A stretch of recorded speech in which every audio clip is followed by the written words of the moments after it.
Welcome to the Avatar program. Soon, you're going to have a chance to undertake an amazing Na'vi rite of passage, flying on the back of this powerful animal called an Ikron, or, as we call it, a podcast.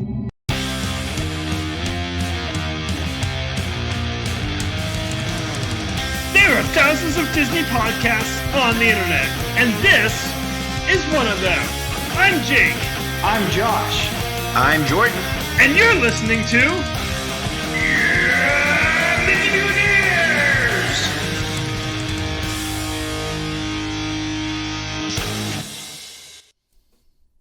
Also, tonight, we are playing the Rotten Tomato game, and we are playing it hard. Externals trailer drops, and it is a movie. California theme parks pull out the big guns, and this is where Jake inserts a clip from an AC/DC song. Bum. Main topic. Oh. Ryan gives us all the awkwardly personal detail of his recent Disney World trip. I hope you're ready, Ryan. Awkwardly. Oh, well, I mean, you can go as awkward as you want, which I hope you go hard. Well, first off, redundancy, right? You throw my name in there, you can just remove awkward. It's given. It's the brand.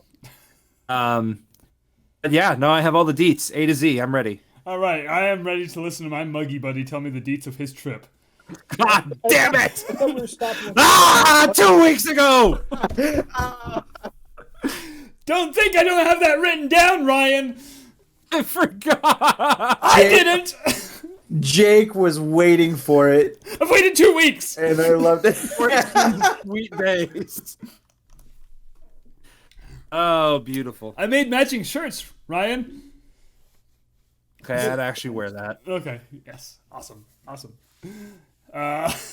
So, listener, if you haven't noticed, Ryan's here. And you know what, Ryan? Hi. You're just part of the family now. We've adopted you. Yeah, I noticed that I wasn't in that intro, but otherwise I appreciate I it. told you, I need your help. The back door is unlocked. I just need you to drive here. Whoa. Is that euphemism? Drive.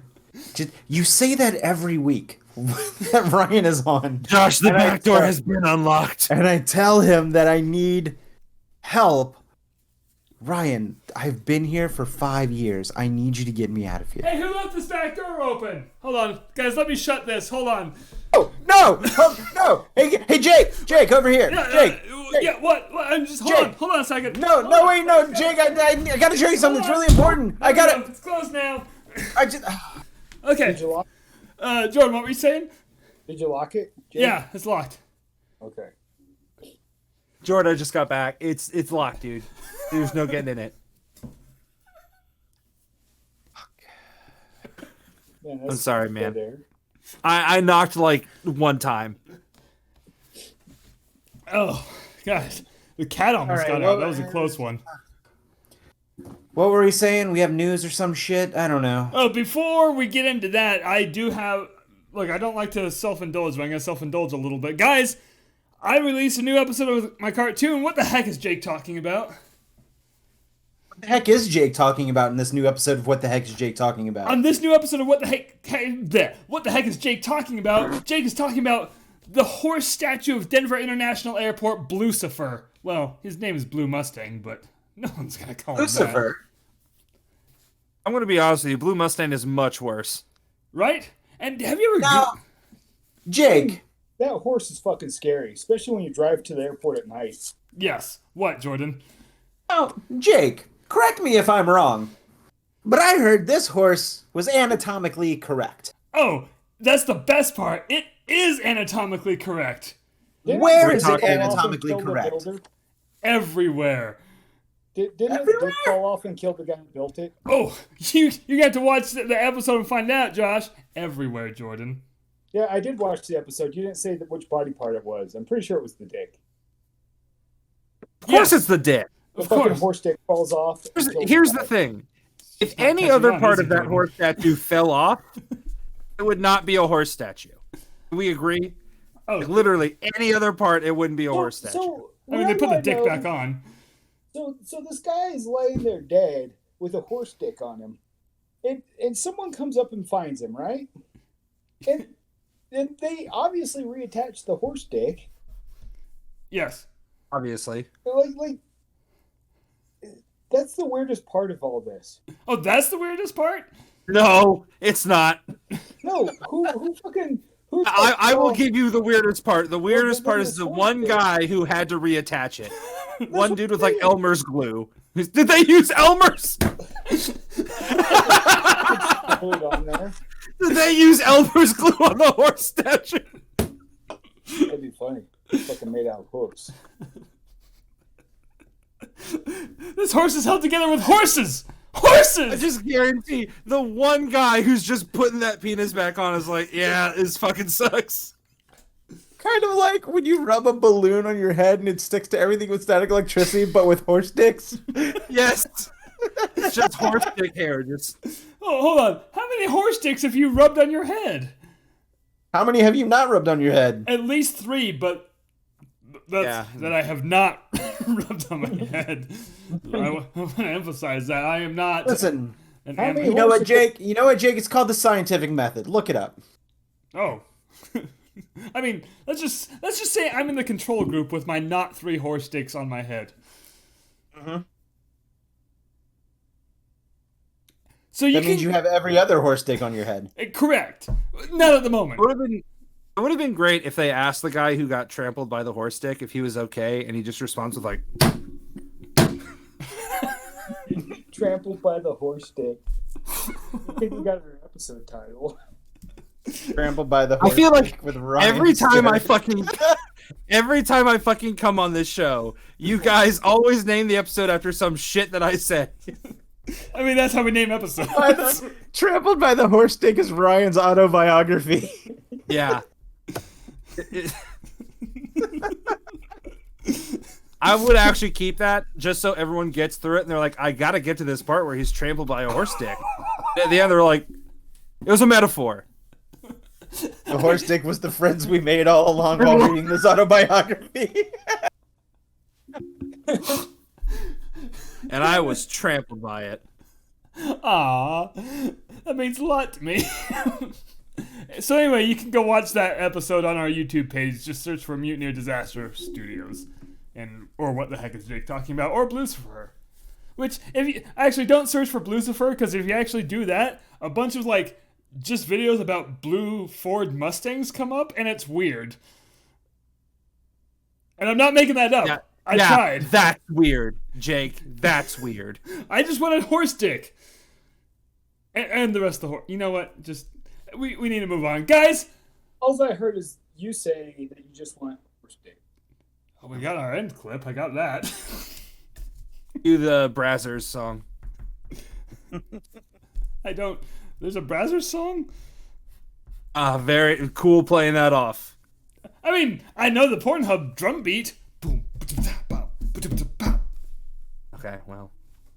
Got him in 4K. Anyway, subscribe to my Pornhub channel. Anyway, go watch my cartoon. Guys, for the last week ever, me saying this without a sound effect, let's talk some Disney. Okay. Excuse me. Good. I mean, that's what we're here. This is Where do you we're- want to start? This is why we're adding the sound effect. You know what? I want to start with some games. I feel like it's very lively. This week, in the cinemas, a film is coming out into theaters and on that was it Premiere Access. Yeah. But also theaters. This Friday, Cruella comes out, aka Disney's version of Harley Quinn, which I'm totally fine with. You know it's true. No, it's true. I would throw some Devil Wears Prada in there to be healthy. Okay, that's fair. That's fair. Which is also the last lady that played Cruella. So that's... No, it's not. Glenn Close was in Devil Wears Prada and... You're thinking of Meryl Streep. That was Meryl Streep. What? No. Was it? Yeah. I'm pretty sure... No, it was Glenn Close. If I am of use of one thing in this world, it is to tell the difference between Glenn Close and Meryl Streep. I'm looking That this is up. it. No. Hold on. You can look it up. I will bet you infinite amount of money that it is not true. that Glenn Close was not in Devil Wears Prada. No, I'm talking about all of my Star Wars guys. No, I was talking Yeah. about in 101 Dalmatians. I've never seen Devil Wears Prada. Well, Outside of her liking clothes, what the hell on. did you connect those two Hold with? on. Hold on. Your argument still doesn't make sense. Jake's just sitting there going, I'm pedaling backwards. Is Glenn Close not in Devil Wears Prada? No! No. Are you sure? You're thinking of Yes. one older woman, and that's Meryl Streep. No, I'm not thinking of anything. I'm making wide assumptions to a movie I've never seen. Should I see that movie? It's good. Yeah. The Wait, three 101 main Dalmatians? women are, well, they're both good. Hold on. No, it's Anne Hathaway. In Devil Wears Prada. You confused Anne Hathaway and Glenn Close? No, I'm just. You know what? We need to move on. Yeah, So, the that's rules. probably for the best. The rules of the Rotten Tomatoes game is we're going to gamble on what we think the Rotten Tomatoes score is currently for Cruella. And I haven't looked, and I know none of you have looked, Josh. I didn't even know it was coming out. Fantastic. So we're gonna. I haven't looked. But that's At all. not a good game for me because I usually do. Wait, you have looked? I have not. Oh, wow. I'm just saying I normally would have. Okay, well, I'm glad you didn't. So I'm But gonna. it's also worth mentioning that these that the majority of the reviews that will be on Rotten Tomatoes are probably already out because this was heavily screened about 2 weeks ago, right? Oh, yeah, the premiere. They had like an actual premiere with people, with humans. So it won't be like 5; it'll be like 90 or so. So Just pretty figured deep. It was going to be like a Disney Channel movie that they're putting on Disney Plus. Well, those get reviewed too. But here's the thing. I got Emma Thompson doing the logo. I'd be fine with that. Ryan, as our guest and our muggy buddy, you got to go first. What? And we're not doing Price is Right rules, Josh. No, if you go over, you're still in. We're just doing closest. Okay. Closest. All right. So let me talk myself into this. So I think Cruella is probably going to be pretty okay. So it's probably going to be about 75%. I give it like that's the base. All right, that's my starting point. right. Now, the history of Disney live action movies based off of cartoons from previous years have not historically been good. I think the highest rated one was Mulan. Jungle I Book. think. Yeah, Jungle Book. That's true. Which that was was- critically acclaimed. A masterpiece. Jungle Book was amazing. So What'd you say, Josh? I will say, Oh, okay. I'm gonna go with 63. All right. Ryan's got 63. Josh, what do you got? I'm just going in order of this grid on my screen. I was going to go 75, but Ryan's kind of talked me out of it. I'll go with 70. An even 70. All right. Josh got an even 70. Jordan? Going 77. Ooh. Who's gonna be the Price is Right, Dick? It's gonna be Jake, isn't it? No, I'm going 82. Oh, figured you go 78 or something. Just blocking them out. Damn it. Can I change mine to 69? Nope, it's in pencil. I can't erase it. Currently, the Rotten Tomatoes score for Cruella is... Guys, you're not going to believe this. Is it 69? No score yet. They haven't released the reviews. It's Oh, under yeah, embargo. They've been doing that shit. I forgot about Believe that. that. We're not going to know until next week. All right, I better circle this. Well, no. We'll know on Thursday or Friday. Well, yeah, next week's episode. True. Right. I mean, yeah, we'll know, but That's weird. Because like the actual premiere was last week or 2 weeks ago, and I thought I've read some reviews for it, so it's not an embargo thing. Oh, weird. Maybe it is under embargo, and it's just like the Yeah, one I think- sentence I reviews. think it's I think it's just like a scoring book or some shit. Because all this shit started back with Black Panther. Just assholes being fucking assholes because they don't like freaking woman superheroes or black superheroes. So, Yeah, he is right. you know, fucking misogynistic racists gonna be fucking misogynistic. But then those movies were just took off and did amazing in the theaters, which they should have because they were. So Yeah. anyway, next up in news, now that we're all on edge from waiting to see what the Rotten Tomatoes scores are going to be. Speaking of movies, the Eternals trailer dropped today, finally. Guys, Yeah, I first one you sent me, you sent the group. Yeah. I was really confused. I thought, like, it took me a while to figure out that it wasn't like some space language at first. Wait, what part? Was Eternals just a then big... I finally, like a minute into it, I figured it was like Russian or some shit. It was what? Russian? It was like Russian or some shit like that. It was a Slavic language. Where? It sounded like it. Did you send him a foreign trailer? I Yeah. don't think so. I sent him the one I watched and I understood it. Oh Jesus! It was fucking foreign, dude. Hold on. Yeah, Jake, do you speak Russian? I mean, I hang out with Dimitri enough. I might Jake, as well. are you a Russian sleeper agent? Guys, we need to haven't end seen Jake this episode now. right now. So 42. Eternals teaser trailer. Ufficiale. What? Yeah. Hold on. Can you hear that? No! Don't put it up the speakers. We'll get a copyright strike. Okay. Oh! Just wait. Just keep waiting. No, it's not there yet. They haven't started speaking. So somehow It's this. I didn't send you the one that I watched because this one is in from English. this one's from Marvel Italy. Oh, is that what it is? Now I'm embarrassed. So the Eternals. Mamma mia! The one I watched was in English. The whole movie is just that.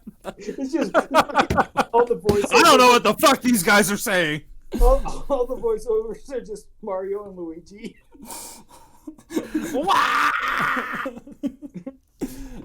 Okay, so did you all see like the English trailer? Yes. Yeah, because Jordan was kind enough to send it. Thanks, Jordan. You're welcome. I didn't realize I flubbed so bad on that. I don't know how I sent one that I didn't watch. Face language, and you didn't. No one questioned that. No. No one watched it probably. Yeah. They're all like, oh, okay. Oh, look, Jake sent a trailer. Let's just ignore him. No? What am I, Josh? Watched it, motherfucker. No, we just ignore you. Yeah. Just kidding, we don't. I do look at your stuff, even if I don't react. Anyway, I don't know what the hell an Eternal is. I didn't. Okay, so before the trailer, I have no existing history of the Eternals. I don't know the comic book lore, nothing about it. I thought the trailer did a really good job of kind of painting the picture of what they are, essentially gods or like helping hands throughout time. I have no idea how the hell it blends with the rest of the universe. Right. Like where with were the they in the MCU. where were they in the last 5 years in the MCU? Yeah, well, and that's what's cool. The last little bit of that trailer is what they kind of hint at with that. Yeah, But I have the answer to that. They vowed not to interfere with human life on Earth. Oh, really? Yeah. Until so now. Here's the blurb on the internet. It says, "The Eternals, a race of immortal beings with superhuman powers who have secretly lived on Earth for thousands of years, reunite to battle evil deviants." Huh. They must be really evil then. Like, more evil than wanting to destroy half the life in the universe. So wait, hold on. If I didn't want to, like, help people with anything, I could just take a vow of no interference? Yeah. Oh. Guys, I take a vow of no interference.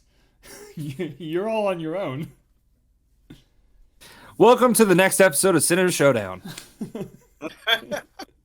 Oh shit! I didn't realize this was that show. Hold on. I have to watch like 6 video game movies. Oh shit!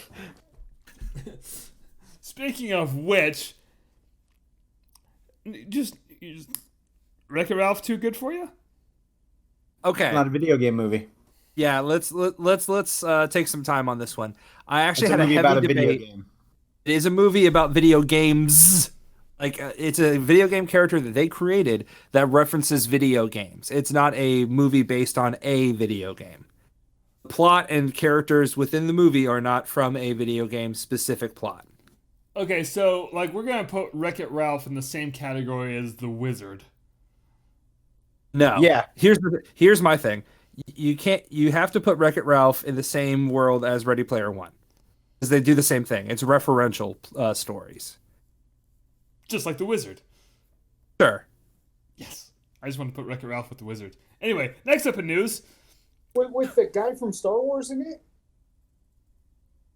What? What? Wizard? Yeah. Mark Hamill? Lucas? No. Forrest Whitaker. Oh, he wasn't in Wizard. He's the truck driver, motherfucker. Look, we're gonna get No, hold on.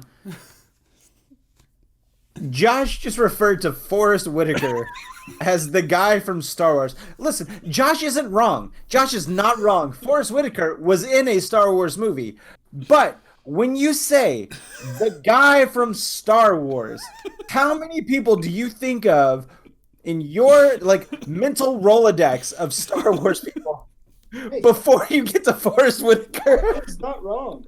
You're not wrong. You're not wrong. I'm not saying you're wrong at all. No, that could have referred to a lot of different people. Yes, it is at least the deep 40s. Including Cliff Clavin. My first. Also true. Also true. The first place my mind went is in The Wizard. There's a kid named Lucas, and I was like, "Is this the reference Josh is trying to make?" Because he loves the power glove. It's so bad. Anyway, we're getting off topic here, guys. Let's talk about the California theme parks. Woo! So last time Jordan was on, woo! Did you just hype yourself? Yeah. All right. Last time you were on, we talked about how on June 15th, Disney World is going to stop taking temperature checks. California has gone full Florida, man, on Florida itself. Because on June 15th, the same day, California's like 100% capacity, everything. Wait, really? Yeah. No shit? Yeah, 100% capacity at the California theme parks. I don't think I like that. It's measles all over again. Name 2 times there's been a smallpox outbreak at a Disneyland park. Oh, was it smallpox? It wasn't smallpox. It was fucking measles. Whatever. I don't know the difference anyway. But yeah, so well, I'm vaccinated for smallpox, so I'm good there. But yeah, California's just like, all right, you're open. Now I don't know if non-California residents can go yet. But I looked, and I've not been able to find a clear answer on that. But here's what's going to happen: is we're going to record this tonight, and then tomorrow, like at 9 a.m., they're going to announce that California, just because that's the luck of our podcast. Yeah, that seems to be. So, listener, as of right now on Monday night, May 24th, we do not know whether or not the non-California residents can visit these 100% capacity theme parks. At this moment, they are not. That's not the plan. Because there's a lot of people on Twitter being like, all the people who are critical of all the changes to Disneyland with the Marvel park and whatnot, Avengers Campus, I'm sorry, is they're also going to be the ones who, the second that they allow outside travel into the parks, will be the ones to buy tickets. So that snarky comment leads me to believe that they are currently not allowing anyone out of state into the park. Okay, that's fair. Until that changes tomorrow, just because it's our luck. Until it changes tomorrow, right? Yeah, exactly. Which, when this comes out, was 3 days ago. Or not. Are we mucking with the time continuum now? I guess we'll have to wait and see. If only Jake would have kept that whole not interfering thing in place. It stood for like 3 minutes, and I've already just warped time and space itself. I was totally wandering around the desert yesterday looking for wormholes. He was. No, guys, this is true. He sent me pictures, and there were no wormholes. He found earth wormholes, and that was kind of disappointing. Yeah, well, I mean, I was looking for like wormholes and also sand. Well, the secret is to There walk... wasn't much sand there, though. It's not that type of desert. Oh, were you walking in rhythm? No, I was walking in Arizona. Oh, well, see, that's not going to attract a sandworm, is it?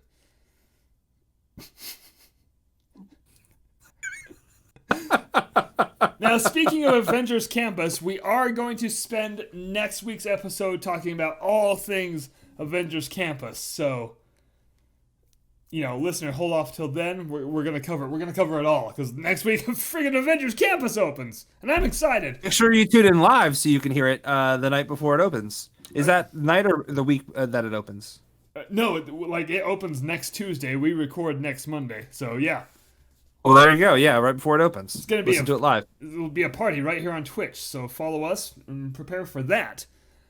And on that, guys, let's get right into our main topic. This is the whole reason Ryan is here, and like to amuse us and stuff.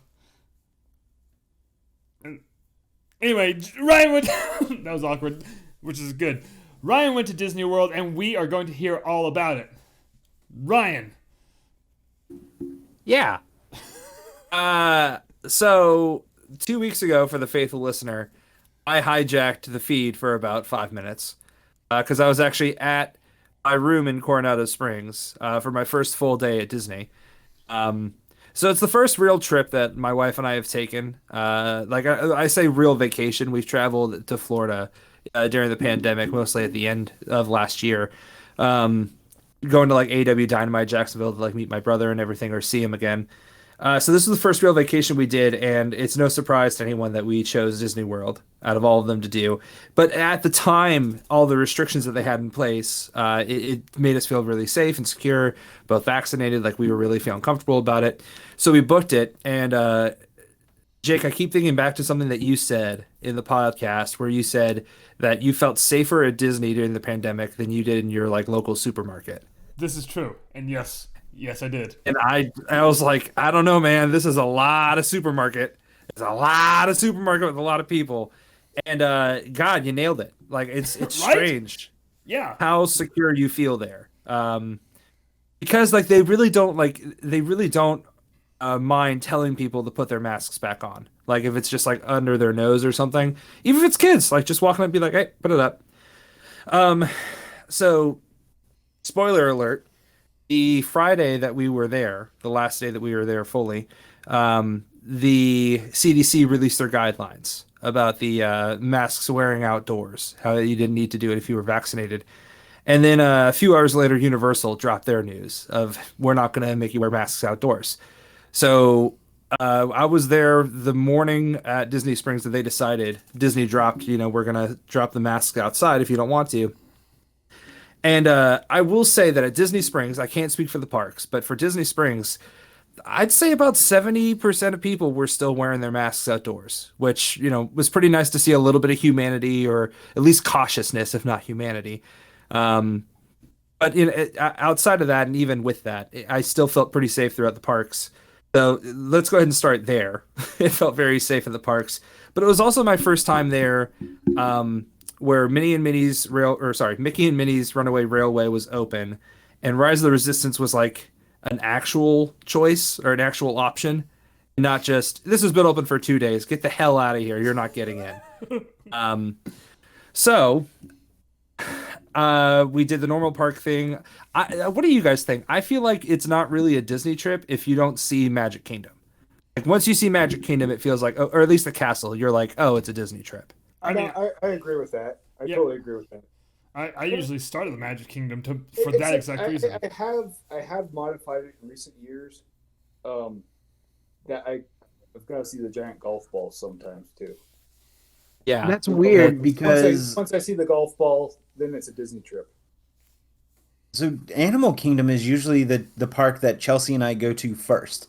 There's only been one time where we took a trip where our first park was Magic Kingdom, and ironically or unironically, I don't know, maybe, but it just so happened to have been the only trip we took with her family where we didn't stay on property. Is it the Tree of Life, or like you just try and get the park out of the way? No, it's because on our first trip, that was the first park that we went to on our first trip. So I think that's just kind of the pattern that we kept on. And I even threw something out there, like maybe a trip or two ago. I'm like, hey, how about we do our first day at this park? And then Chelsea said something like, why aren't we going to Animal Kingdom? So maybe for her, it's Animal Kingdom. Like you was seeing the Tree of Life and doing Animal Kingdom for her. So I always feel like it's Disney the second I check into my resort. So the second okay.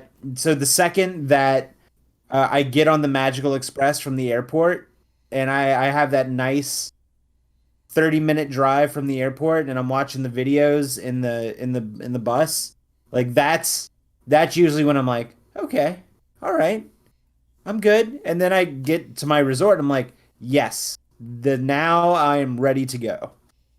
Gotcha. So And that's probably because travel has ceased. Like you finished your travel and now you're officially in the vacation portion. correct, correct. Yeah. Also, I'm gonna open this Star Wars toy while you talk about your trip.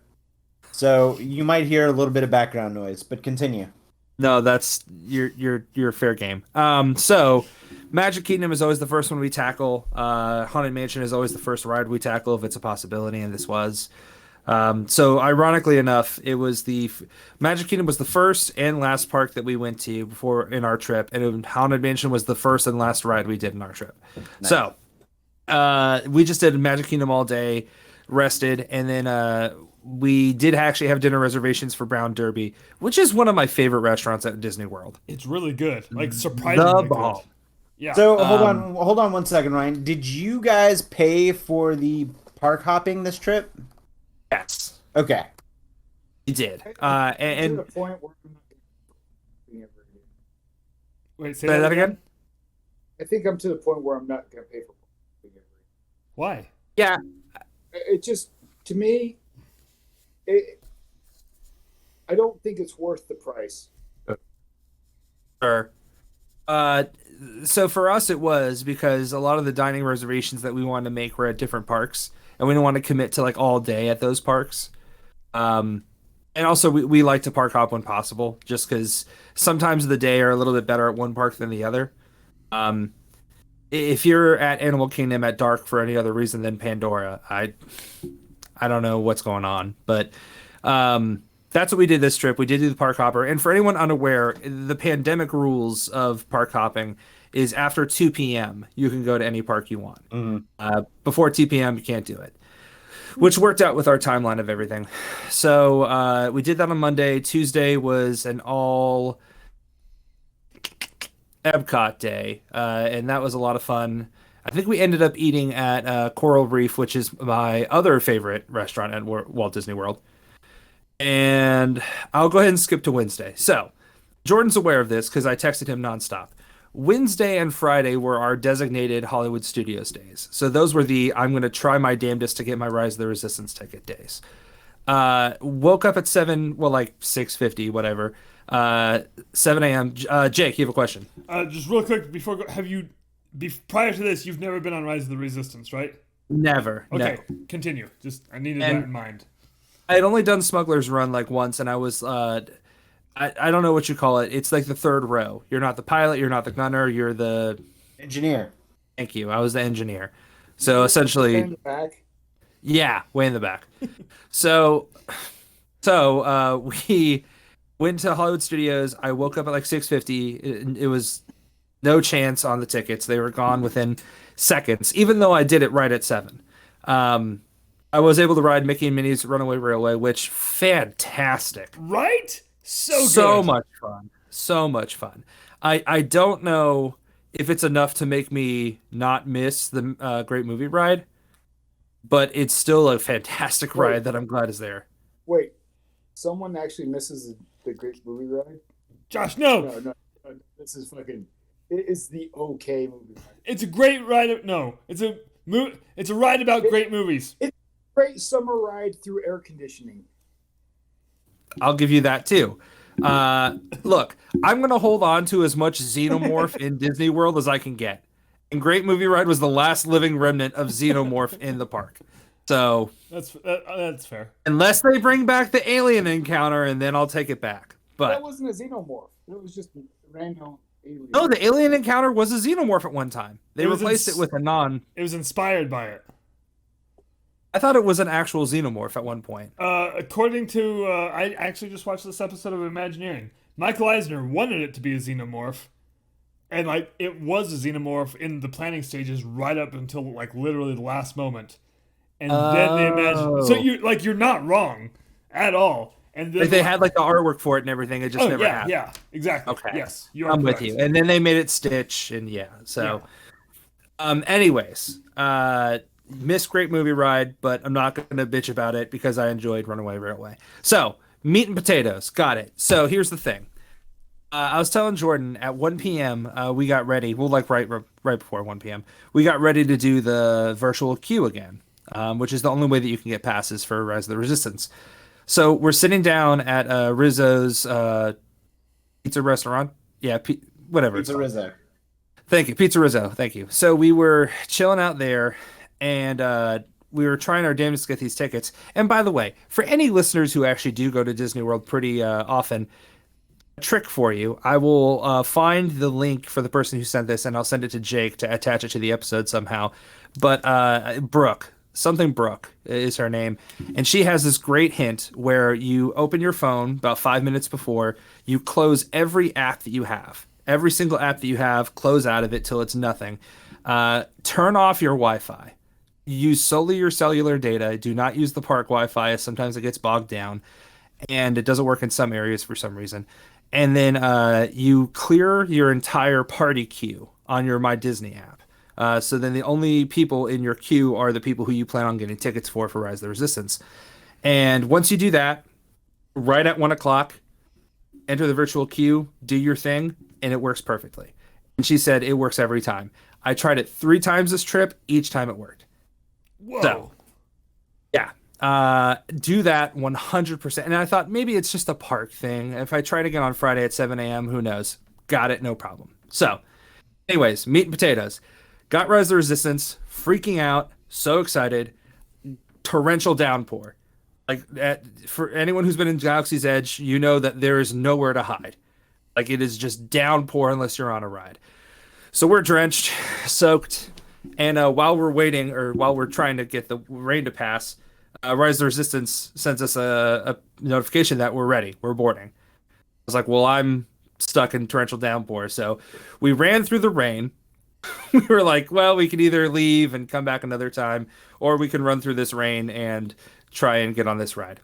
So we get on the ride, and we're soaked, and it's awful, but we're going to ride the ride, so we're pumped. So I know Jordan has ridden it. Jake, you have? Oh, yeah. Josh, I'm guessing you have not. No, it wasn't open last time I was there. Just the Smuggler's Run was. Yeah, I think that was my situation last time. It was built, but it wasn't just open yet, I think. If it was like just open to where it wasn't going to happen. So I will agree with what Jordan has told me, where it feels like every other ride that is built in an amusement park from here on out is off the standard of Rise of the Resistance. That is going to be the new standard for like parks or rides at parks in general. Disney is out of the equation. Parks in general. I loved it. I thought it was incredible. Here's the thing, and I don't know if Jake knows this yet. We're riding through it. We're getting towards the end here, and we're going in the escape hatch, the escape pod. And we enter the escape pod. Thankfully, Taylor and I have our own car. They have built, well, Jake knows this. They've built the dividers in between the rows so you can have 2 people or 2 parties in the car. It was still just us. We're riding along. We get onto the escape pod. And as we enter the escape pod, an alarm starts blaring, which, I mean, the Star Destroyer is exploding, so typical. The car kind of stops suddenly and like thuds like this. The projector in front of us, projecting the space and everything with all the ships dropping, completely falls. Like you just see like the screen kind of go like this and fall. And we're just sitting there looking at nothing. We can hear like Poe Dameron being like, "Yeah, you did it. Good job." And like we're just sitting still, stuck on a pod, and like watching a half screen while an alarm blares. Audio finally cuts. We still hear the alarm. 3 minutes of just nothing but alarm. And I had never ridden the ride before, so I was like, this is dope. Like, I feel like I'm stuck. Wait, where'd Josh go? Oh. I don't know, but it just completely ruined everything. Oh, no. We're still recording? Yeah, we're still recording. You want me Are to we just still keep on ripping? Twitch? We're still on Twitch. Okay. Well, then what did it ruin? Oh, actually, nothing. It's just No. it just put half of Ryan's picture and half of Josh's picture. I can fix this while Ryan talks. It's fine. It's fine, Okay. guys. You want me to keep going? Oh yeah, keep going. Okay, so we're stuck. I'm convinced that we're not because I'm an optimist. I'm like, oh yeah, cool, right? No, we're stuck. They come over the announcement and say something, but in typical Disney fashion, they say it a little too fast and a little too quietly to where essentially I'm just like, all right, I guess we're stuck. I don't know what you just said. So ultimately, we were waiting in our car, stuck, doing nothing for about 10 to 15 minutes, I think. And my understanding at that point is that it's right towards the end. So I'm not like mad or bummed. I'm actually kind of excited. I love this shit. I kind of live for this shit of like when you get to see more behind the scenes stuff. And we were stuck enough to where it wasn't like, okay, everyone, we're moving again. And it was fine. Like they had to fix 3 visible things before we could start moving again. So I was like, we're getting lifted out of this ride somehow. So some dude from the First Order comes up and he's like, hey guys, I'm going to try and get you out of here. And I should say for anyone who hasn't written this, I know you two know, the cast members with the Rebel Alliance, they're mostly in character. They're just kind of like happy and upbeat and like, hey, we got to get this going. First Order is just straight up, I will murder you if you do not get in this chair. Oh, if I could use a wrestling term, they are kayfabing like a motherfucker. Heavily kayfabed on the First Order team. So the First Order guy comes up and just loses all fucking kayfabe. And he's just like, yeah, guys, I'm gonna get you out of here as soon as possible. It's okay. And that's fine. I thought you were gonna say like the First Order guy comes up and just shoots you guys in the face. Just, well, this is easier. Glad you didn't have time to escape. No, so he just broke kayfabe, which look, I'm an adult. Like you can break it in front of me. It's fine. I'm not a kid. I don't have the illusion of like I'm on the Star Destroyer. Like I know what this is. I will play along as long as you do, but if we're stuck on a ride, I do not want you to stress yourself out over like, oh, I'm in character. And I'm actually kind of glad that he didn't. He was not the example though. So he gets us out of the ride, and he's like, all right, guys, we're gonna walk through here. Please don't take any pictures. Please don't take any videos. We're gonna walk through the Star Destroyer and then go down a flight of stairs and just walk out, and you guys are good. I was like, okay, cool, no worries. Throughout this time when we're getting removed from the pod and these other people being removed, there's also Rebel Alliance cast members who are helping. And the Rebel Alliance cast members and the First Order cast members are kind of like unsure of what the hell to do with each other. Because another party had like kids in it. So they're like, oh, you, like trying to act mad at each other. Like their rivalry or their rivals. But they also knew that their important like factor in that matter was getting us the hell out of that ride. So they're just like, I'm gonna get you, keep going, like trying to push us through the stairs. Ooh, almost got you that time. I'm coming. And the First Order guy was like walking us down the stairs, like, and we were effectively out of the scenery of the ride. It's just a staircase at this point. And there was someone from the Rebel team walking up the stairs as we were walking down. He was like, "Ha! First Order!" Ah! He was trying. I was like, "Buddy, it's fine. Seriously, I'm not mad. Just keep going. I know you guys are probably stressed." And we get out of the ride, and they tell us, "Hey, look, here's a scan magic band. You guys can come back and ride this at any time you want before the end of today." And it was like 4:00. And like when a ride shuts down like that, you are not opening within an hour. Like you are closed for at least an hour. We had reservations at Sanaa at like 8:00. I was like, we're soaked. We got to go home. We got to change. Back to the hotel, change, go to Sanaa. Like we can't do it. Like we can't make it tonight. We'll go another day.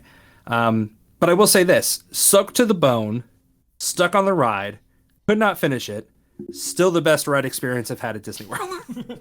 Like, it was the bomb. So, like, before getting to the stairs, like when you were walking through the Star Destroyer, were you like walking through the ride scenes? Yeah, so you walk through. You walk out of the area where your escape pod drops. You walk out of that area, and I think what's supposed to happen is they do effectively drop you, because the screen makes it seem like you do drop, and I think you do drop Yes. down an elevator, and then that puts you on the bottom floor. So we were still 2 floors up and had to come down.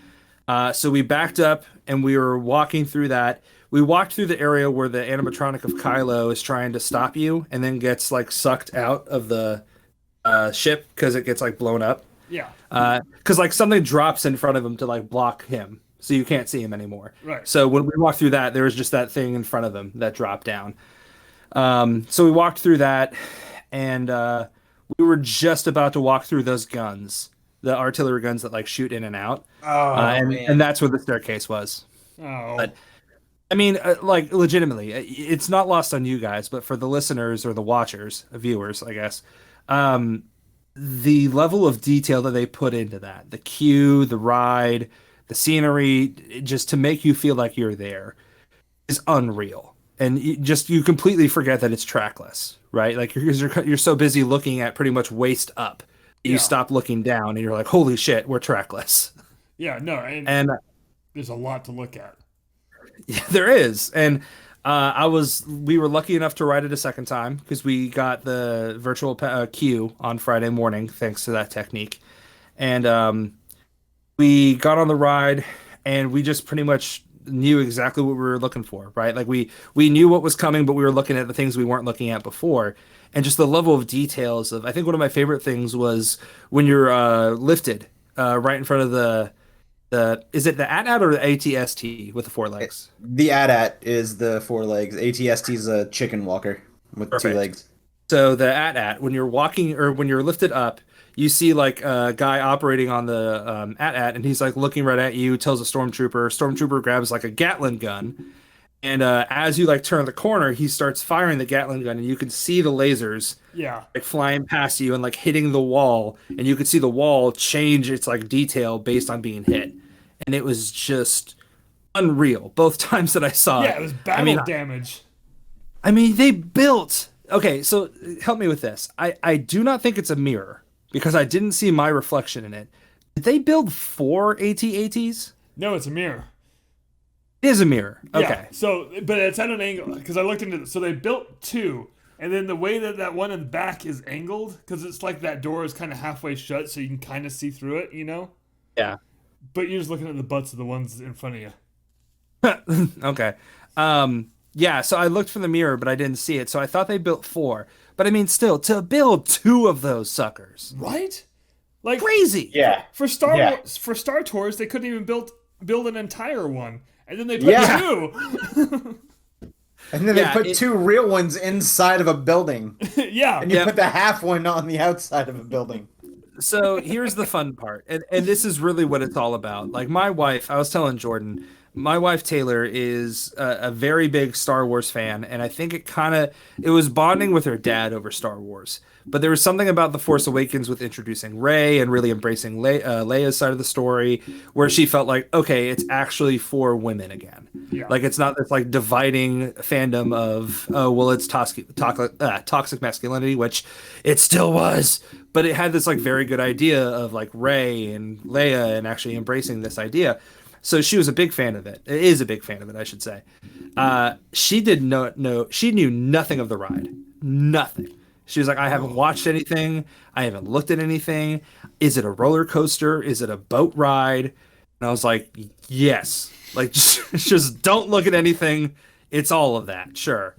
And I didn't want to like hype it up for her too much, even though I knew what it was. So I just told her not to look at it and just, move on. And again, she was soaked, and she takes it worse than me. I mean, she's, wet. Her clothes are ruined. I get it completely. She was soaked. She was tired. She's been walking around all day, and she's still just fucking lit up the minute that so we board the transportation thing, whatever, the cargo thing.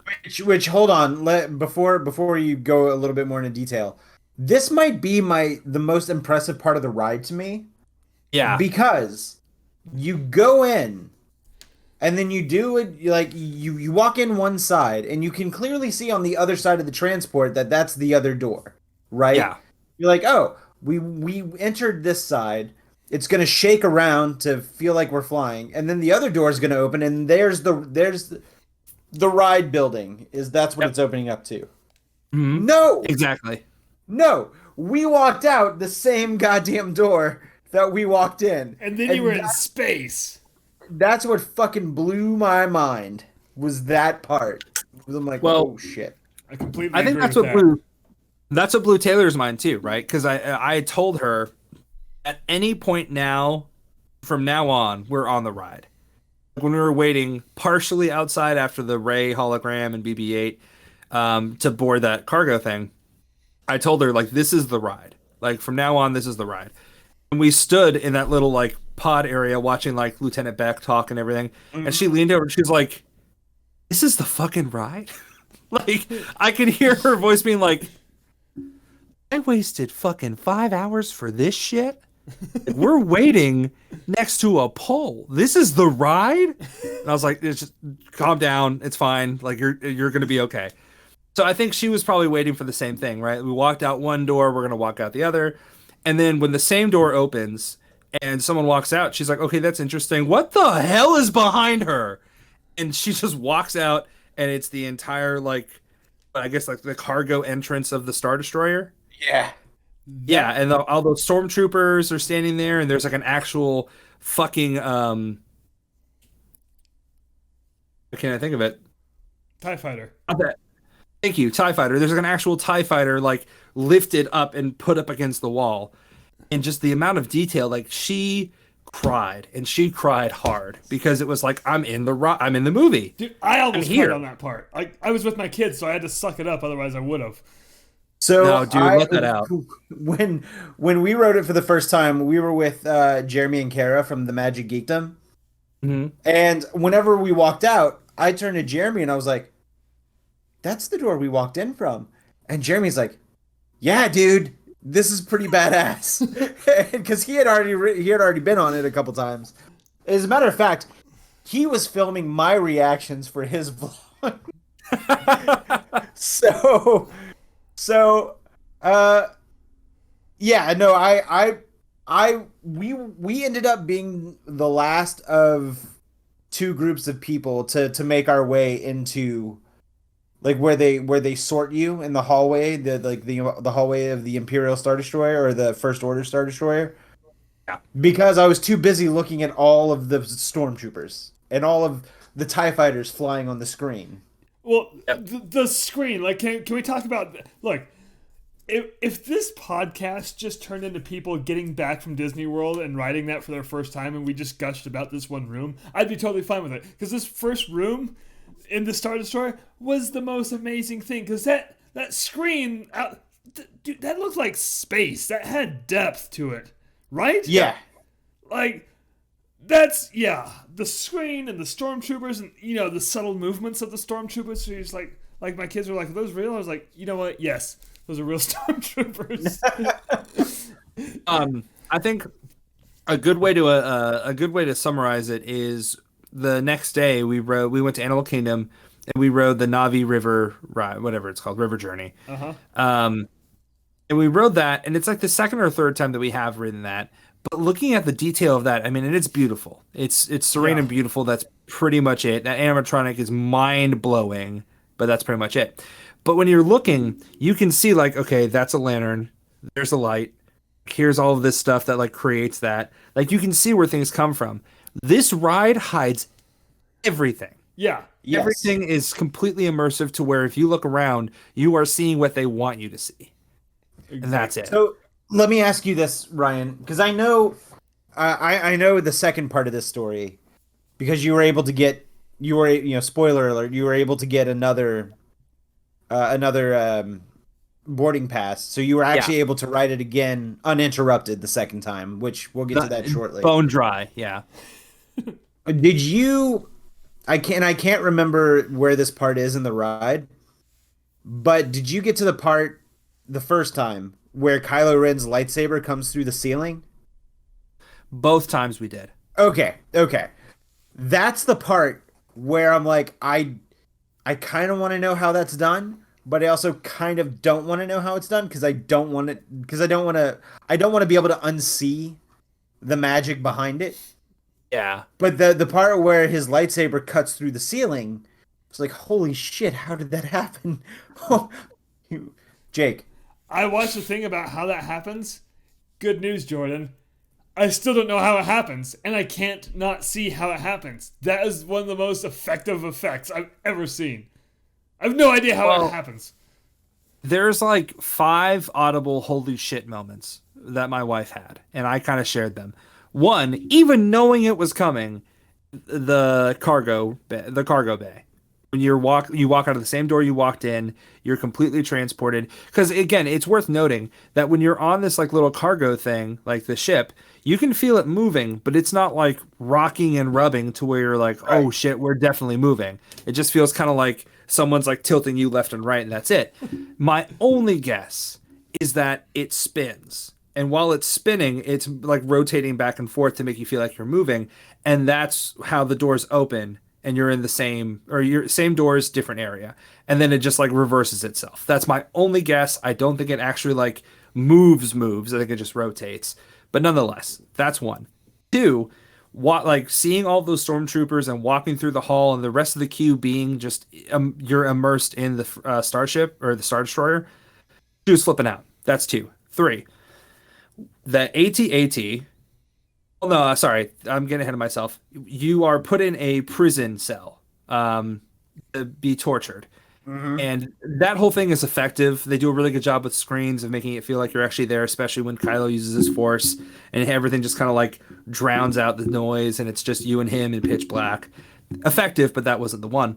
The thing that got her was you can hear things moving above you and to the left of you, and all of a sudden you hear like a lightsaber, and you look and you could see the damn lightsaber like burning through like a door shaped hole in the wall. And then when you see that, the door actually comes up and out. Like they actually cut a hole through the wall and then got you through it. Yeah. She was like, holy shit. Then we get in it. The AT-AT, she was like, what the fuck? Those are real. That's in front of me right now. She was flipping out over that. And then I think first off, she has a huge boner for Kylo Ren. So anytime he was on. Who doesn't? Well, okay, fair. He had his mask on, though, so I question that, but still. Right. So, his helmet, but whatever. So, I would say that the last one was probably for her, the lightsaber. The saber that, like, the second time he tries to get you and he jumps on your, whatever room you're in. He just, for the listener who hasn't written it yet, a lightsaber just comes down through the roof of where you are and just burns, like, a smiley face, essentially. Like the mouth of a smiley face, half a circle. And to answer your question, Jordan, I have no fucking idea. No. I've seen it twice. I looked for it both times. I have no idea how they do it, and I'm kind of with you. Like, I'm afraid that if I do watch whatever Jake watched, that it would kind of ruin it for me, even if it didn't ruin it for him. I kind of just want to walk in being like, it's just Kylo burning through the ceiling. Yeah. That's where I want to leave it. But another big thing for me was the guns, right? And it's impressive, kind of, but it's just more so you didn't have to do that. You did not have to build these trackless vehicles to go in and out of these guns as they're shooting and actually have the guns move up and back. You didn't have to do that. You did. It's incredible. Like it was an added detail that made it feel super real and right in front of you. So overall, I mean, I feel like the whole week of spending at Disney was kind of based around Rise of the Resistance. And it's fair because like it was single-handedly one of the coolest things I've ever been a part of. And to be able to share that with my wife, who is just so heavily influenced by Star Wars, and I kind of felt excommunicated from like a nerd culture because of everything behind Star Wars, it was just kind of incredible to see her so immersed into it and not know a single damn thing about it. And it was just as amazing the second time for her, even though she knew what was coming, minus the last 45 seconds or so. And it really was the last 45 seconds that we missed out on when we were stuck. So yeah, like you were almost done.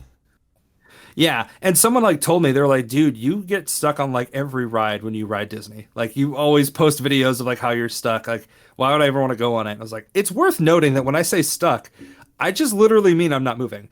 I'm not like, help, Get me out of here! Like I'm sitting in the graveyard rocking Grim Grinning Ghost. Like I'm cool. Leave me here for another 5 minutes. I'm down to vibe. Like this is cool. It didn't ruin any experience for me. You were the 1000th guest.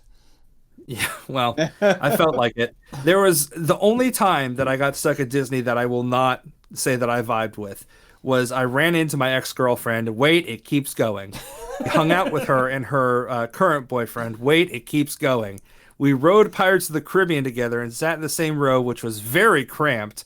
And we got to the scene where you guys know that at the end of Pirates of the Caribbean, when you're passing like the jail cell and the guys are like whistling for the dog for the key, that's about the time that the ships kind of like hit each other. You get a little like laggy, and you have to wait a few minutes while they like get the ships going. We sat there in front of the cell for an hour and 20 minutes. And it's worth noting that at the jail cell, all we hear is just whistling and hear doggy doggy. So I felt it was kind of funny for 20 minutes. And then for the next 40, I felt like I was being like tortured and like brainwashed to where like I don't want to hear whistling ever again. But that was the worst. Otherwise, every other time I've been stuck at Disney, pretty much delightful. So, there's really not much of an experience outside of that, honestly. Like, I would like to say that there is something else. The restaurants that we tried were incredible. If you haven't done Sanaa, do Sanaa. It's incredible. Seriously, go try it. You got to do the... I mean, everyone's going to tell you this, but you got to do the flatbread appetizer. Service. Yeah. Bread service. Every sauce kicks ass. Every sauce rules. So you got to do it. I love sauce. Chefs de France. I would never do it again. I didn't care. That's what I've heard. So you kind of skipped over your first day and your second day at Magic Kingdom and Epcot. Was there anything? I wanted to make sure I had time for Rise of the Resistance, but yeah. That's fair. But was there anything significant about those days? Like, did you do anything that was like something that you hadn't done before, or was it just a standard Disney day?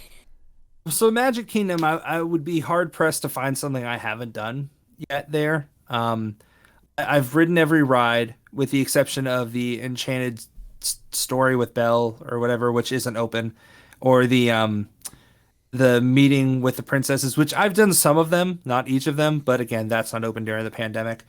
I think we did Little Mermaid, Under the Sea, Haunted Mansion, Space Ranger Spin, People Mover, something else. I can't remember, but we were mostly doing shopping there too. And to be honest with you, the first day at Magic Kingdom, it was kind of more of a holy shit, we're at Disney in a pandemic. Like we were actually here at Disney again. We didn't know this would ever happen. So it was more of that. So it felt kind of new and like different. I will say though that with Epcot, and Jordan knows this, we did pretty much all the rides we would. Soarin', Find Nemo, Living with the Land, which is the best ride. And we went up to the countries, and I actually got to stop by. Taylor was like, well, I want to do Japan. I want to do this. I want to do that. And I was like, we're going to America. This is the one time that I will ever say this, but I want to go to the America Pavilion in Epcot because I have to see the jazz tribute that they have. And it's small. It's a very small corner. Could have been a lot bigger. Bigger.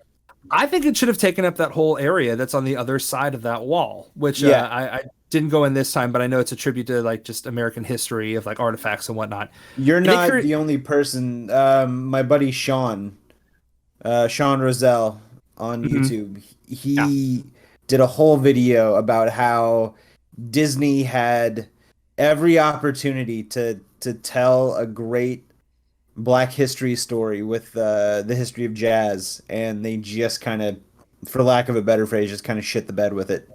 Yeah, and I'll agree with that, but what I will say is that it feels like they gave the right team a very limited amount of space.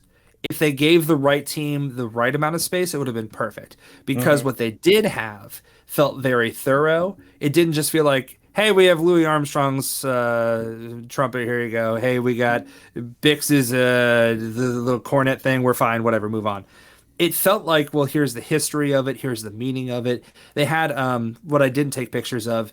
They had like posters on the walls that kind of depicted where jazz started, how it came to like where its place in America is, its legacy. And this is the thing I was most impressed with, where jazz is now. And I thought they would have just been like, jazz is everywhere, like jazz is in rock. But instead, like they were like, Lady Gaga, she's tackled jazz, she's trying to bring it back to. This is the thing I really loved. Thundercat. They mentioned Thundercat at Disney World. That's pretty awesome. I was flipping out. I was like, to be able to like, name drop him and mention him with jazz and like it influences, that tells me that the right people were on this. They just didn't get all of the resources that they needed. So I will give the team that. It felt very heartfelt. Just wasn't enough space for me, but still very cool to where I looked at it and I was kind of amazed. And then I sat down and I was like, oh shit, I should tell Jordan and like see what pictures I can get for this. And to the defense of, how interesting that exhibit is to people, when I put it on Instagram with the caption, and this is true, someone was looking at the Louis Armstrong trumpet and was like, oh yeah, this song, is that you, Santa Claus? I was like, no.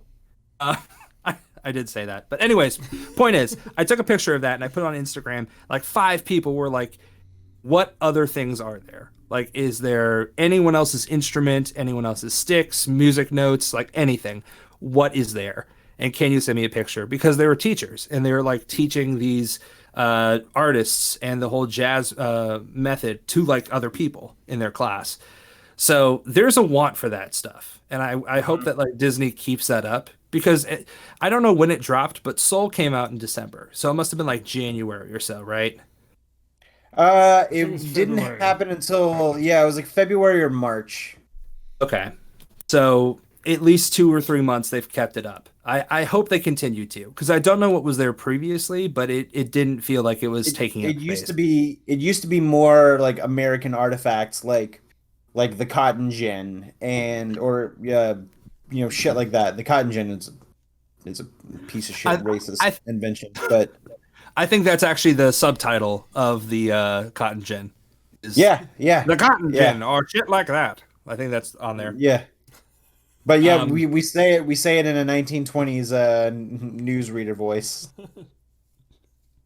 The cotton gin, or some shit like that. Gin. Welcome home, people talked in the 1790s. Didn't you know, son? I love that, especially when there's like thousands of people marching and they're like, "Welcome home, boys." That's I hate that voice. I love that voice, but I hate it. But that was about it. Animal Kingdom, there wasn't too much more. We were mostly trying to get in, like, we're in our 30s, so like, especially my wife being like the vlogger and blogger that she is, she was like, I need all of the food. I need pictures of it now. So that was kind of like half of our trip was like, where can we stop? Where's the interesting food, the pretty food? And that was like most of Epcot, right? The Flower and Garden Festival. Which is the first time that we've been able to, or we could walk into, I do not know what it's called, but it's in between Britain and Canada. It's the Festival Center or something. Yes, the Festival Center. We've never been able to walk in there before. This was the first time that we actually were. And you could try a bunch of foods. They had like a piano that was playing music at certain times. It was very pretty. But the main thing, and we rode the Skyliner, which is, when I read it, like when I was waiting in line, I was like, I've ridden the Sky Buckets at Six Flags. I'm okay. I know what this is. We're okay. Taylor was still very invested. She wanted to ride it. So waited in line for a few minutes. We got on. As soon as it took off, completely different experience. Elevated. And of course it is. It's Disney. It's Sky Buckets elevated. And it was just euphoria. Yeah. And like, we didn't know, this is true. We did not know where it was going. Like, I was like, oh, can this take us back to like the resort? She's like, no. Like, okay, where's it taking us? She's like, let's find out. We got on it. And when we got off, I think we were at, we took the next one to Art of Animation, but I don't know where it took us off the first time. It's at the Caribbean Beach. Yes, it was a Caribbean Beach. Thank you. So we got off at Caribbean Beach, and then we got back on to go to Art of Animation. and then we just got a lift from Art of Animation back to our resort. Because those were the 2 days that we took the shuttle. And then after that, we were like, we're just going to drive. The shuttle was probably the most nerving experience at Disney during the pandemic, just because like they put those shuttles aren't very comfortable on their own. Like 3 years ago, not a very heavily populated day. Those shuttles are not great. Correct. So you put dividers in between them. You put that bar, which is essentially half the seat, if we're being generous. Not very comfortable. So you're kind of just like, I want to get the hell out of here. We just drove.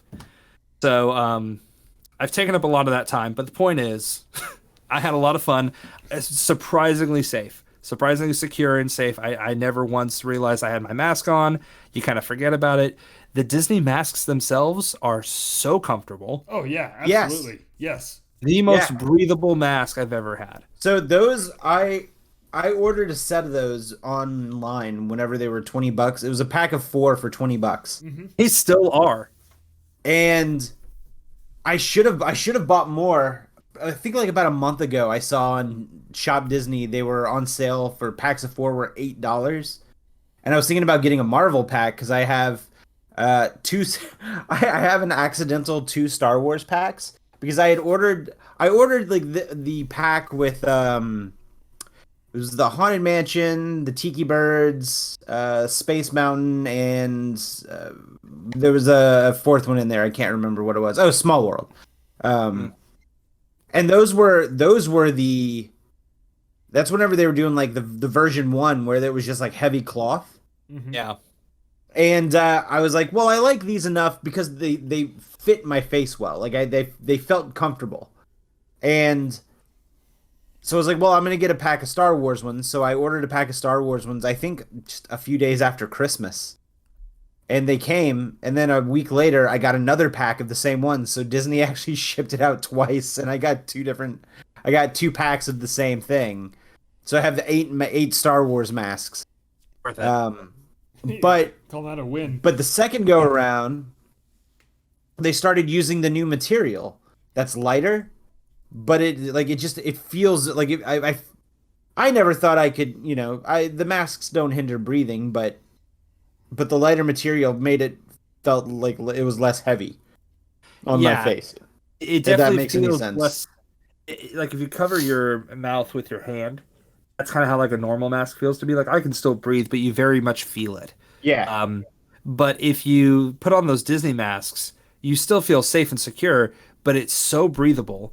And like even when it's hot out, which it was at times, and like you're walking a lot and you're kind of like breathing a little heavier, even then, like it's not noticeable. You don't feel like you're any hotter underneath. You just feel the same everywhere. I could barely feel it on me, with the exception of glasses, which Jordan, I'm sure you feel sometimes with it pushing down on your glasses. But so what I did is I found something on Amazon, and it's an elastic strap. So that has like an adjustable buckle on it, and it hooks on to the 2 loops of your mask, and you tighten it so it doesn't have to go around your ears. It just hangs, like holds on. The strap just makes it hold on just around your neck. So like just down in this area right here, like under your ears? Yeah. I mean, Interesting. you can adjust it, and if you still want the loops to go around your ears, you can adjust it to where that happens, but you still have the strap going around the back of your head, and it's holding your mask up. And I know Jake doesn't have this problem, but you and I, Ryan, both wear glasses. So Yeah. I'm sure you probably get a lot of the glasses fog going on. And something with the Disney masks that I found that is if they're the perfect shape to where if you tuck it underneath the nose of your glasses, not only does it help the mask stay up, but it completely eliminates any fogging of the glasses. yeah, and I'm a huge I suffer majorly from anxiety, and one of the things I was nervous about up until the trip was I don't want to just walk around all these parks that I love so much and not be able to see and fog up my glasses and be worried about whether I'm fully covering both my nose and my mouth. And I think the one mask that I wore to Magic Kingdom was just kind of like, serviceable. It was fine. And as soon as I found that soul mask and I swapped it out when I went to the bathroom, I was like, these extra large masks are a godsend because it's big enough to where you can both put it here, and with this length of beard that I have, I could put it right underneath it. So any picture that I took, you didn't see like that annoying thing where like this is sticking out. Yeah. So just a godsend, and I picked up like 2 more of those. And Taylor picked up a few because she saw how comfortable it was on my face. I picked up one for my buddy, and I mean, look, masks seem like they're kind of not on their way out, but they're not as prevalent as they were. So I'm hesitant to buy more from Disney. But I mean, with the flu count that came out this, I think it was today, the flu count dropped from 21 million to like it was 3,000. Like yeah, it was crazy. Did you not, Jake? Did you see that thing I retweeted? No. Let me find it. And so, it's important to note that this is just specifically flu. This isn't talking about COVID, but it's flu. This isn't yeah, exactly. So one of the biggest things that I kept on hearing during the entire pandemic was I don't think the masks really work. And here's my evidence to where I think it does work. So the article said flu cases were at an all-time low during the 2021 flu season. It went down from 38 million cases in the 2019 to 20 season to 2,038. 2,000? 38 million down to 2,038. And I can tell you that people were probably getting, more people were probably getting flu shots. People were wearing masks and people were socially distancing. And everybody was also working, the majority of people were also working from home. So the fact that there was less interaction, human interaction during the era of COVID, shows that yes, all of those things did indeed help. Yeah. Because not only did it help COVID not spread, but it helped other things such as the flu not spread. How funny would it be if we just accidentally eradicated the flu? Like while fighting COVID, it's like, oh shit, I guess the flu's gone forever. And other countries are like, yeah, you've been doing this shit for years. What have you been doing? Mm-hmm. Right? See, I would be yeah.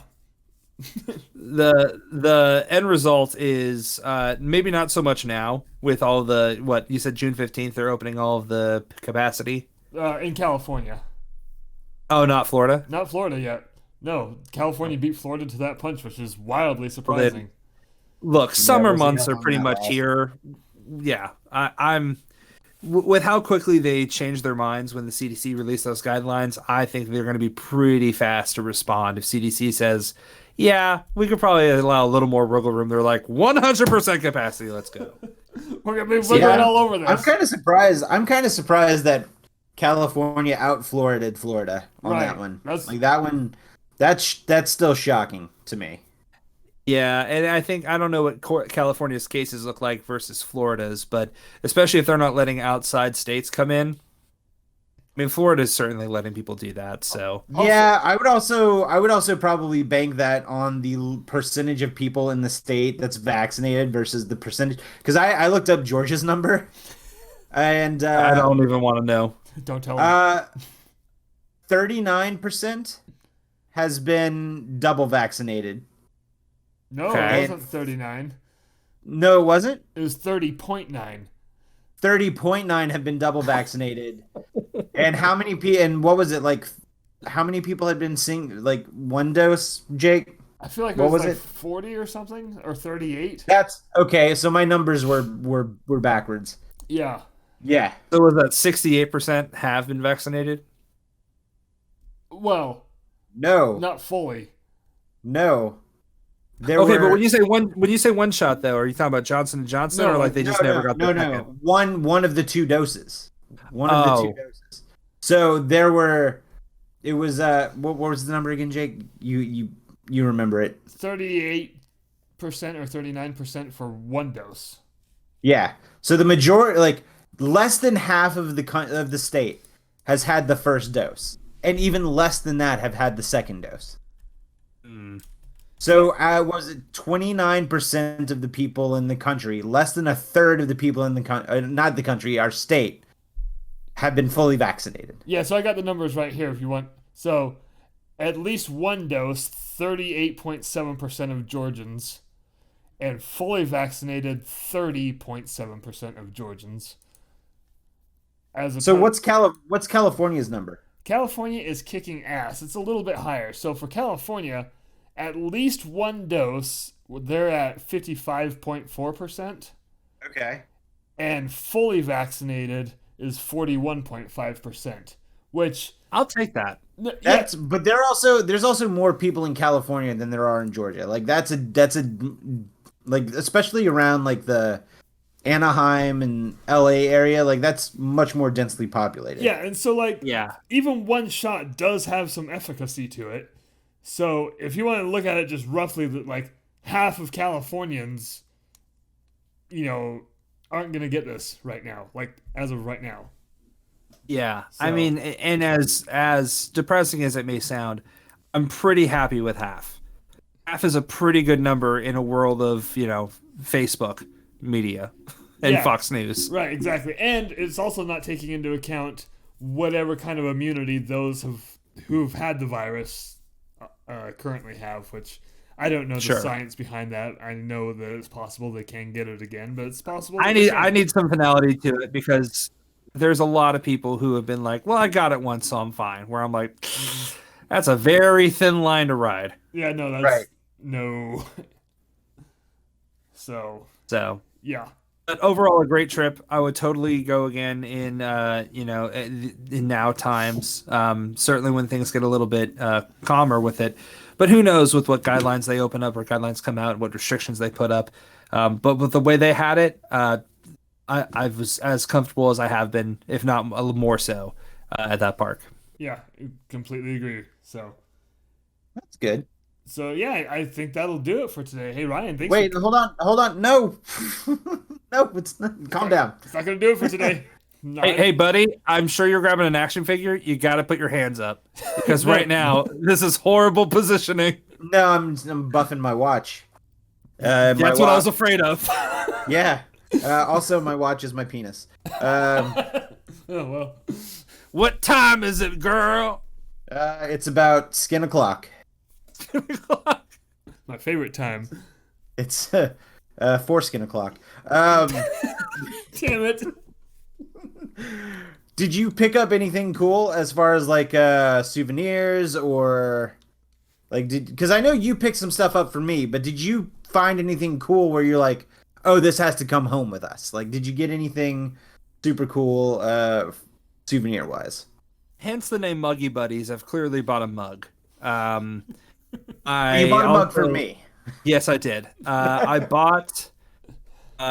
also bought you the phone case. This was a very gift-heavy trip, and I think because everyone needs a little bit of Disney, it was very it was kind of my pleasure to go out of my way and get this stuff. I didn't find a ton for me.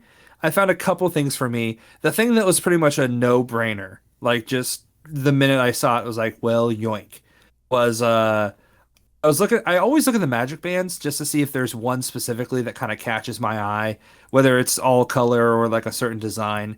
And I haven't really found one. And then when I was looking through it, I found a yellow one. And I was like, oh, what's this? And it was Muppet Vision 3D. And I was like, there we go. Oh, shit. I will take that. Cool. Thank you. So I have my first designed magic band that I bought outside of, the process of it. So I'll keep that one for a while. I was pretty happy about that. Chase, who has been on Cinema Showdown, he had his baby girl not too long ago, so we got her. Her mom's obsessed with Moana, so we got one of those Moana dolls. I was really surprised at the lack of baby clothing at Disney, and whether it was the parks or World of Disney and Disney Springs in general, just really surprised at the overall shortage of baby clothes.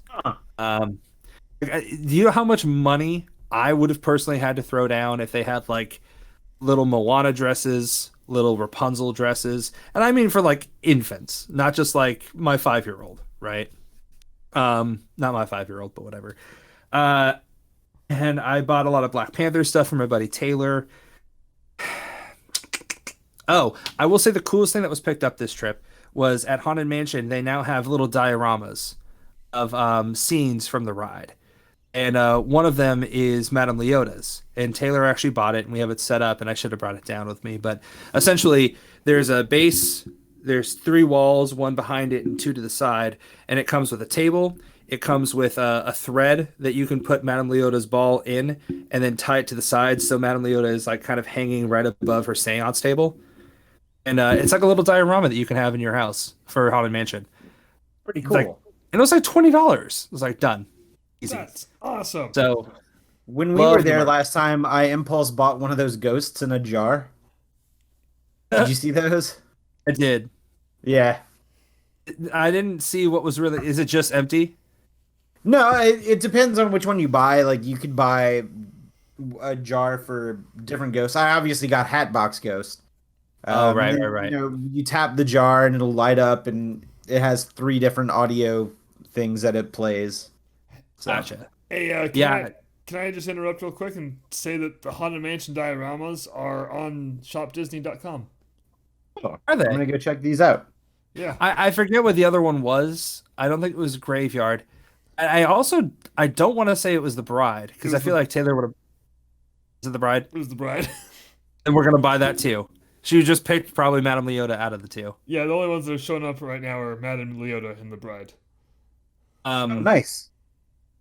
Yeah, I had a really good time with it. I was afraid it was going to be a little like hokey or not easy to set up, but it was a very easy setup. It's the tying to the string is a little difficult, just the weight of Madame Leota's crystal ball. Mm-hmm. But again, for like someone who loves like that's her favorite ride at Disney, so to be able to have that little piece of it at the house is totally worth it. So, like, And- how big is it? I would say it's about the width. I mean, of my hand, it's probably a little bit bigger, right? If you look at your hand, it's at least that long. I'd say it's at least that wide. It's about that tall. So yeah, your hand, just your hand all the way around. It's probably a little bit bigger than that too. Totally. Is it $20 still? It's 25. 25. 25. Totally worth it. Yeah, totally worth it for the size it is, and like the amount of parts in there. Like on at least for Madame Leota's table, it has candles, tarot cards. It has one of the instruments in the back, chair, the ball, tons of stuff. So totally worth it. We just got a chat message. In Twitch, Yeah. I don't know how long ago, because, well, Jillian's on a road trip, so I know she wasn't coming in. Who's Tarkov Rat? Does anyone know? No. Do we have a Say it again? Rango? Tarkov_rat. Partob, Tarkov. Tarkov. Well, Tarkov what? rat. What did they say? You ever seen the video of the guy holding the duck and the duck starts playing the drums? Yes. His little web feet are just cluck, cluck, cluck, cluck, cluck. Yeah, Yes. totally. Yes, we have. Is that all they That's it. No, that's it. It's a good video. And Thanks, I, Tarkov rat. I appreciate the participation. You get a gold star, Tarkov Rat.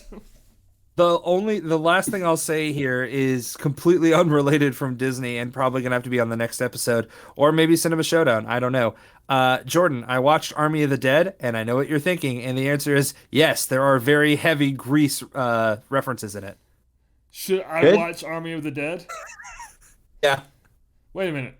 Hold on. Was Jordan really thinking that? No. Well, to be fair, I think anything that Jordan does in his head, just a little bit is like, how many Greek references are we going to see in this thing? Oh, Grease, not. I'm Okay. saying- Okay. Volta. Hold on. There is a Hold moment on. in it where like the zombies start like I legitimately thought you meant Grease the fucking musical. And Yeah. I'm like, why would I think that? I'm glad. No. I'm glad we both did, Jordan. Yeah. Thank you. no. Hand There's jiving zombies. Go Wow. Grease line and you're burning the flame. Hand very jiving heavy zombos. Greek mythology references in Army of the Dead, like heavily. Okay. So totally worth your 2.5 hours. Good. I mean, I love a good Zack Snyder zombie movie. Dawn of the Dead is one of my favorites. I was exactly the same way. I put it on Sunday when I got back from the wedding, and I was like 2.5 hours. I'm not gonna be able to finish this. And then 2.5 hours later, I was like, oh, it doesn't feel like 2.5 hours, but that number is daunting when you're first looking at it.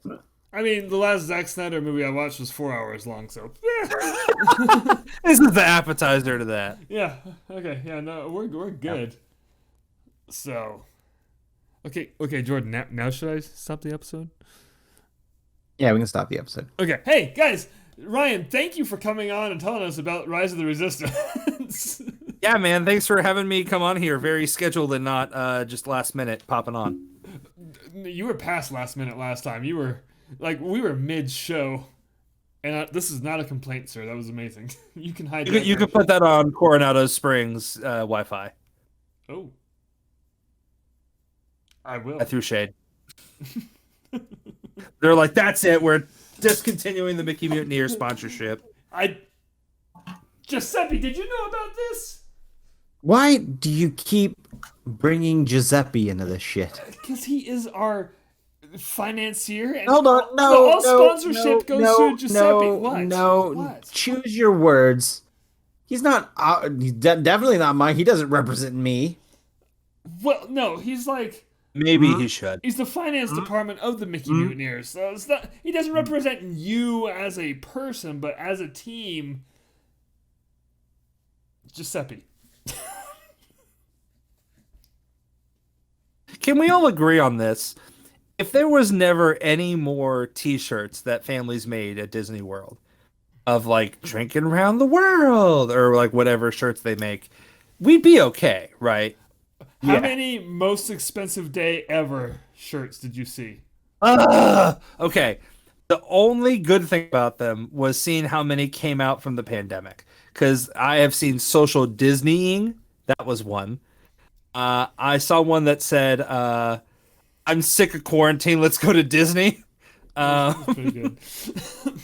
I saw one about locking down alcohol that was just very tacky and solely for Epcot. But yeah, outside of those shirts that I saw for this, eliminate it completely. So, how many free Spirit jerseys did you get for showing under boob? I understand that reference. I have been showing under boob. Throw Disney out of it.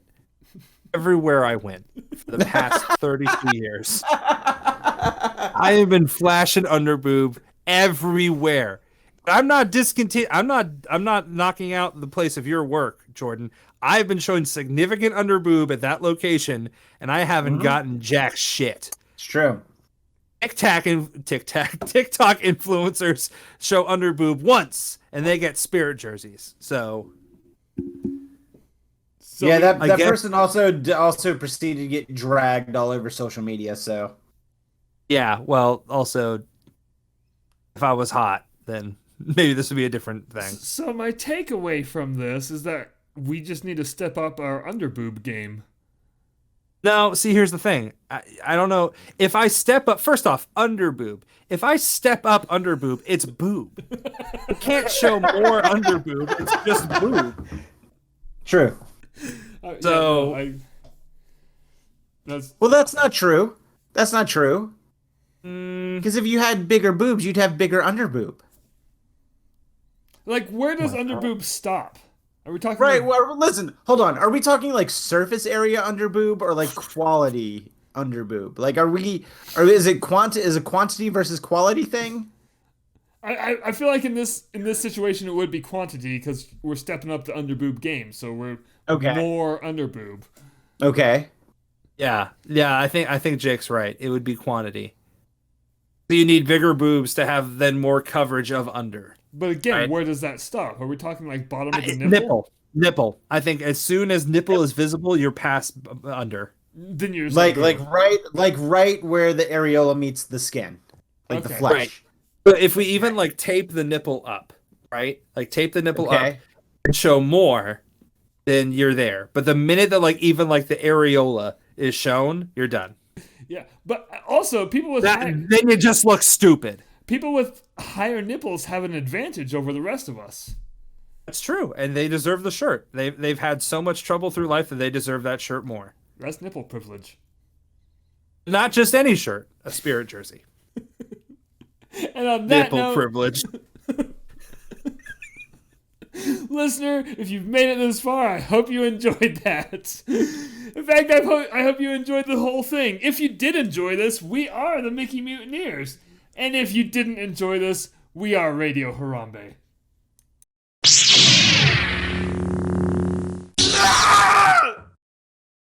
I just wanted horse dick.